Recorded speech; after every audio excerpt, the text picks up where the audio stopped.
পহেলগামে সাম্প্রতিক হামলার পর ভারত পাকিস্তান সম্পর্ক নতুন করে উত্তপ্ত হয়ে উঠেছে।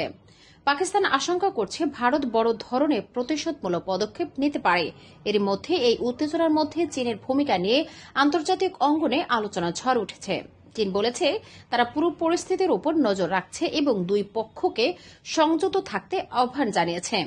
চীনের পররাষ্ট্রমন্ত্রী ওয়াং ই পাকিস্তানের পররাষ্ট্রমন্ত্রী ইশাক দারের সঙ্গে ফোন আলাপে বলেছেন, আঞ্চলিক স্থিতিশীলতা রক্ষায় উভয় পক্ষের শান্তিপূর্ণ আচরণ প্রয়োজন।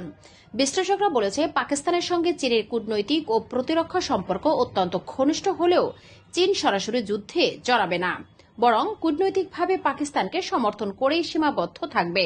তবে চীন থেকে পাওয়া প্রযুক্তিগত সহায়তা যেমন উপগ্রহ, নজরদারি ও আধুনিক ক্ষেপণাস্ত্র যুদ্ধে পাকিস্তানকে সুবিধা দিতে পারে।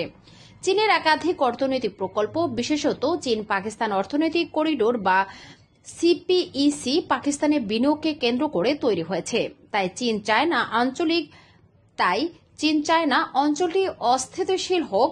পাশাপাশি ভারতের সঙ্গে তাদের বাণিজ্যিক সম্পর্ক ও সীমান্ত সংবেদনশীলতা বিবেচনায় চীন বর্তমানে সংঘর্ষ এড়িয়ে চলতে চাইবে।